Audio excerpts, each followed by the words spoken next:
The UFC is a sport that on the surface provides entertainment you simply cannot find anywhere else.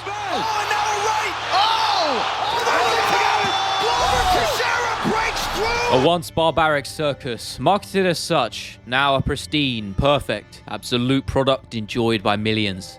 But underneath the professional veneer is a billion-dollar business built on corruption and debauchery. You don't become this successful without disruption. And the Ultimate Fighting Championship's path from rags to riches left the top brass with a laundry list of enemies. There's bad people that are involved in fighting, man. MMA promoters were like car bombing each other, and then the other guy shot up the other guy's house with machine guns, and that's the kind of shit that was going on. Fighters' legacies eroded away. Cheating allegations, propaganda pumping media empires, leaked scandals. That's only the tip of the iceberg. Join me as we untangle Dana White's web of lies and the deeper controversies of the Ultimate Fighting Championship.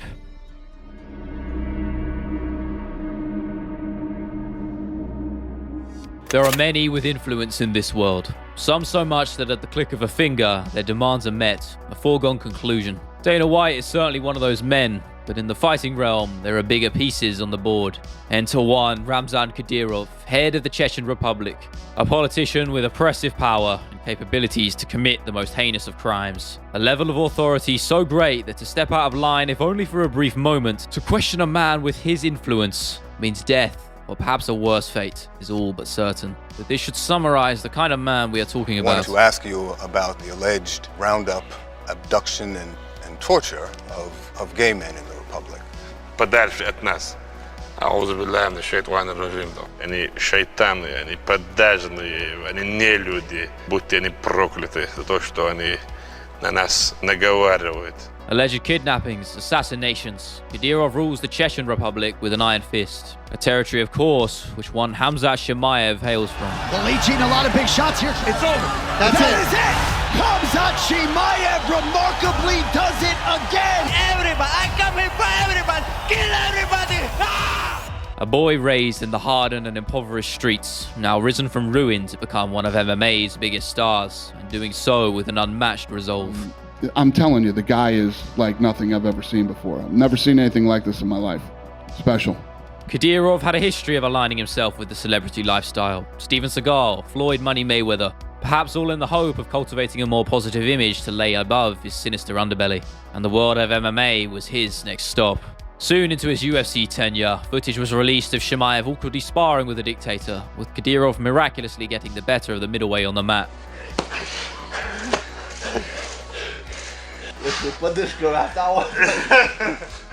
I'd say more than anything, it was intentional on Hamzat's part. Out of fear and desperation, else a gruesome fate to be risked. Their relationship, quote unquote, has been pictured since. And Chimaev knows full well that even a man with his newfound status as a global superstar is not safe from the clutches of Kadyrov and his men.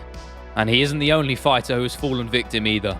Justin the Human Highlight Gaethje, along with the messenger Henry Triple C Cejudo, both under the thumb of the dictator. The Americans were cordially invited to his son's birthday party.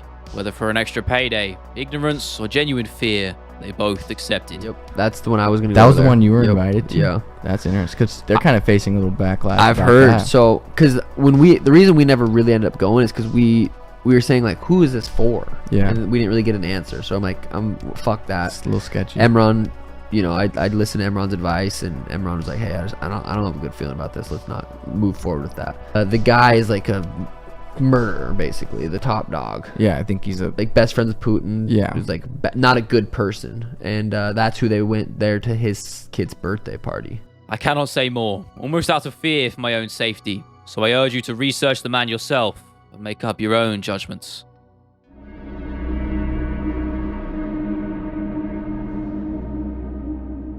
Askar Mazarov is likely a name you won't recognize, and for good reason. Almost any record of his UFC tenure has been erased from existence entirely. Whilst others have suffered the same fate, for the most unjust of reasons, the conclusion to Mazarov's story was most warranted. To be a true UFC champion is to be a person of character, discipline, honor, and respect. Characteristics in which he sorely lacked. You cannot cut corners to be the best. The fight game does not discriminate. And the harsh bottom line is in cheating your way to the top, Those minutes in the octagon will uncover every sin. Prior to his entry in the UFC, Mazarov would have a mixed bag of wins and losses, going a rather mediocre 7-8 against subpar competition. Clearly not fit for the annals of the UFC, and a man of greater integrity would see the mat as the only answer to improvement. But Askar would take the other path, lying, cheating, frauding. Fake wins, removal of losses, and even changing his name, all in the attempts of bolstering his fight record. 3 suspect wins in a regional promotion would catch the eye of the UFC in 2020, with his record seemingly standing at an impressive 25-7. Paired up with the credible Alonzo Menefield for his debut, his newfound notoriety on the big stage had the record trackers analyzing every bout.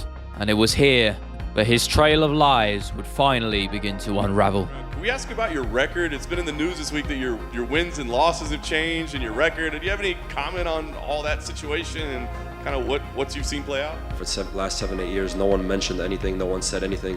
Now when I get up to the biggest promotion, I'm in the UFC, I guess someone or one of the admins wants to prove himself or show himself. It's a little bit weird, right? A lot of the fights that I had were in China, and the organizations, they don't add fights after. I changed my first name, changed my last name, so there was a little bit of a mix-up with that. But I just focused on the fight and not thinking about these records. They don't really mean much. Over the build of Fight Week, his record would be adjusted all the way down to 19-12, and along with it, his position on the betting line. Truth was prevailing, and once that cage door shut, the gulf in quality was clear. First round TKO, domination is an understatement, and in the weeks following, Askar's house of cards would collapse entirely. Such a devastating loss evoked a deeper investigation, which on completion left his record adjusted again, now at a humbling 15-14. With most of those against equally suspicious opponents. The UFC, of course, does not take well to those who break the rules. That is, if you don't have the name and monetary value akin to a McGregor or John Jones. Mazarov's one-fight tenure in the UFC may have been short-lived, but his controversial legacy is remembered more than many contenders who fought inside those 8-caged walls. I mean, all week, this guy's record went... Right, fluctuating, right? Fluctuated. Like damn stock market. When it got to the point when I talked to y'all yesterday, and I noticed it was 3 times, I was like, man, this guy is a weirdo. He's a chump.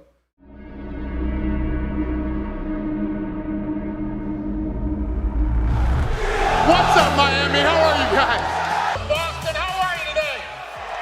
Who's got the first question? Who's got the first question? Who has the first question? Who's got the first question? Who has the first question? John Morgan? Dana White and the rest of the UFC's top brass may have the say over which gladiators face off when the cage door shuts, but their influence on the media side remains undying.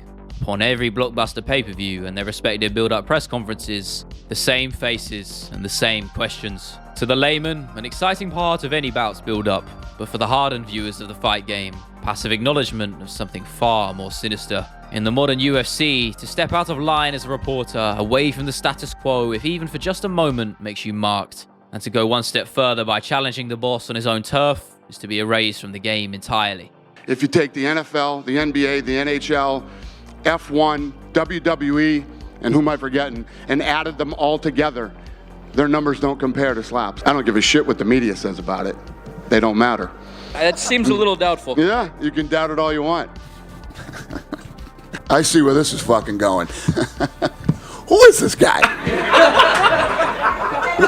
Give me something good, Dana. Who are you? Who do you write for? It's an unspoken rule in the community, a certainty, a given. The infamous case of one Ariel Helwani was potentially the catalyst for it all. The very moment that any shred of integrity left under the UFC's media banner was stamped out with cold corporate efficiency. To most, Ariel is the poster boy for MMA media. 20 plus years in the game with a recognizable face and voice. Now, yes, he did chart his course with the occasional fighter confrontation. Something against me? Do you not like me, Nick? I feel like you instigate fights quite a bit. Congratulations on the win, first and foremost. That means a lot coming from you. Thank you.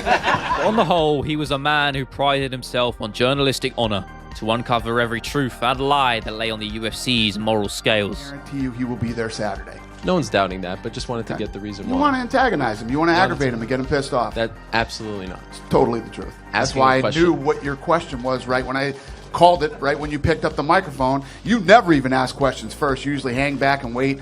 Ooh, you had to get that first question. You knew what you wanted. God forbid. You want to piss him off and aggravate him. And for his actions, he was in Dana White's crosshairs constantly. A man who was the complete antithesis to everything Helwani stood for. Their feud would ebb and flow over the years, but the flashpoint would be in the build to an historic UFC 200. A card built with grand ambitions, aiming to surpass the legendary status of the 100 pay-per-views prior. But White's grand plan would falter. First, the main event of a prime Conor McGregor, rematching his old foe Nate Diaz for all the marbles, cancelled, ripped away, as dirty politics and mind games between the Star and White would cause a fracture. In response, an epic rematch spearheaded by John Jones and Daniel Cormier then coined. The rivalry to end all rivalries, rife with bad blood and genuine hatred, only to be broken in one swift moment.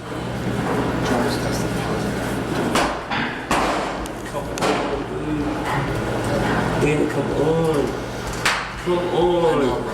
Fuck, I'm so sorry. I wouldn't take anything that would enhance my game. I wouldn't cheat. That's just not who I am. Now left with a mediocre main bout for an event of this magnitude, the UFC needed to cobble together something special. And who better than one man, an old star of the entertainment and sporting business. Can you see me now?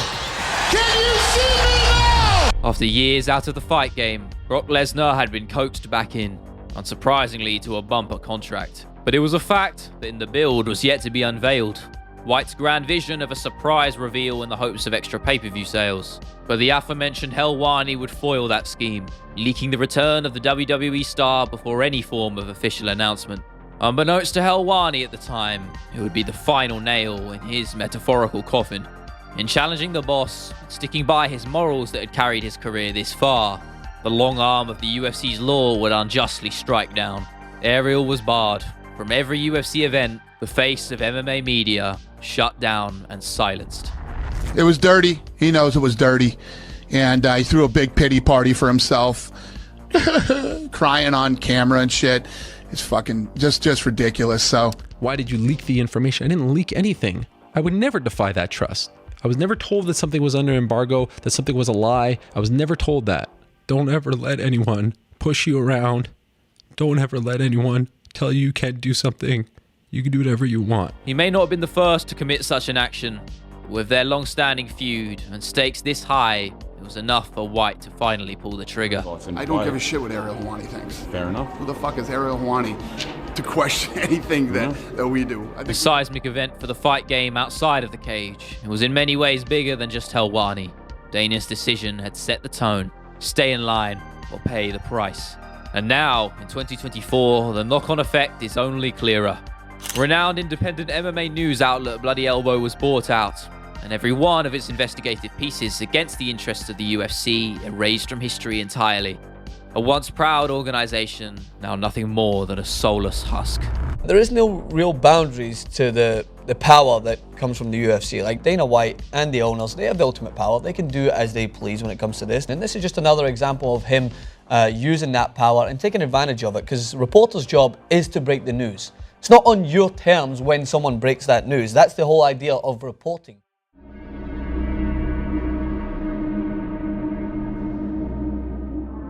When you think of the name George St. Pierre, what comes to mind? Legacy. Honor. Discipline. I love my opponent. I don't hate my opponent. And yes, perhaps a bit of light-hearted trash talk on the side. Are you intoxicated? Yeah. You look like Come at me, motherfucker. Let's go. The Canadian's legacy as the good guy poster boy of MMA is to the general populace unwavering. A stalwart reminder of what a model champion should always strive to be. But unbeknownst to many, there is one blemish on an otherwise spotless career. A controversy that many have attempted to sweep under the rug. Forget, forgive, enter Grease Gate. The modern version of the fight game ensures that upon the first round bell sounding, no extra advantage can be gained. One must only rely on their mental strength and the long nights spent in the gym months before. Now, intentional or not, some are the exception to that rule. Can I take my inhaler? USADA approved. But on the whole, outside of any outside gains, it's a primal war. A bout that would determine the pound-for-pound king. GSP's rematch against the prodigy BJ Penn in 2009 was today's equivalent of Makhachev versus Volkanovski. The two greatest finally clashing. After an even first round, the story goes that the Nevada State Athletic Commission saw GSP's team apply Vaseline to the back and shoulders of their fighter. For not just a grappling-focused scrapper, but one of the sport's greatest BJJ practitioners in Penn, it meant a huge disadvantage, with the added slipperiness making any potential fight-ending submissions nigh impossible. The end result was a corner stoppage, with GSP the victor. But almost moments after, the controversy would be unearthed, by the boss no less.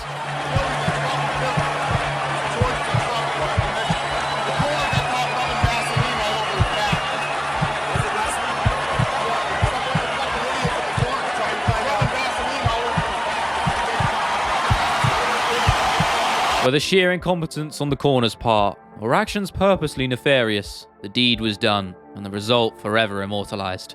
But even with the uproar from BJ, his team, and the fans, there would be no punishment, or any proper investigation.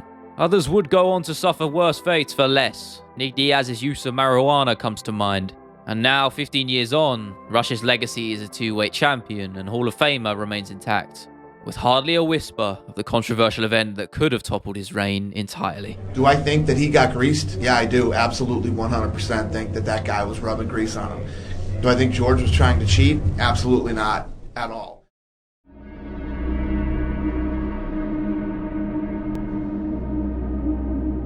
In a modern society, there's one sole element that keeps the world spinning.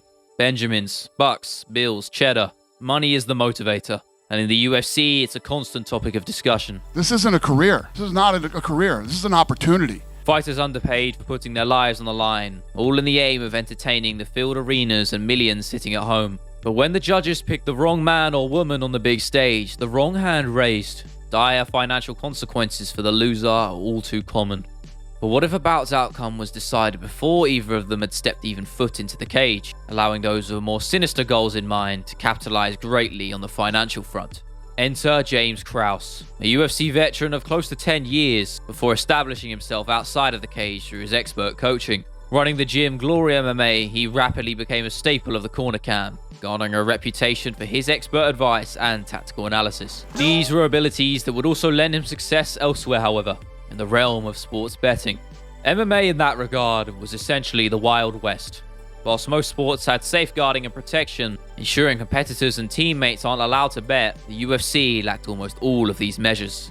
Krause also had a reputation for being well versed in this realm, making far more through the side hustle than even his coaching endeavors. I see that you're very interested in the betting side of things. Like, how often do you partake in this? Oh, I bet every single card, just about every fight. I do pretty well at it. I make more money gambling on MMA than I do anything else. Come on, more than even coaching? Oh, God, I don't make shit on coaching. Eventually going on to spearhead Brandon Moreno's fourth title bout with longtime rival Davison Figueiredo in 2023, this was his biggest career milestone as a coach. But the bigger they are, the harder they fall. And the truth behind much of James's financial success would be unveiled amidst an inconspicuous bout on a low-key Apex fight night. Student of Krause, Derek Minner would lose almost suspiciously easily. Doubts were only further raised upon the volatile betting line, with Minner's adversary becoming a huge favourite just hours before the clash. The flag had been raised, and Krause was in the crosshairs, marked by the UFC. And now they said if you train with James Krause, you cannot compete in the UFC.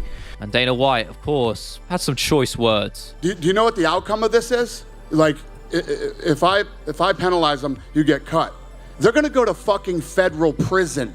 Federal fucking prison. If you're that fucking stupid and somebody else wants to do it, knock yourself out. Whilst Krause's actions were despicable and undermined the very integrity of our sport, they were perhaps a necessary evil in the grander scale. Sanctions and rules were rightfully put in place to ensure such an act could never happen again. But where is James Krause now, you may ask?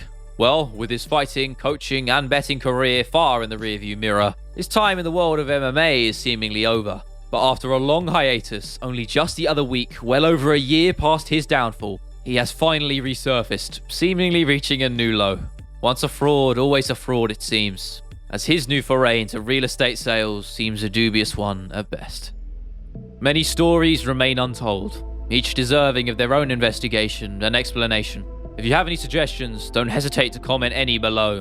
The perversity of the UFC's history is rampant and goes far deeper than just these chapters. And as you sit, the avid fan watching the next star-studded pay-per-view, perhaps give some thought to the many victims of these stories. The fight game is brutal. It will chew up and spit out anyone not able to brave its vicious cycle.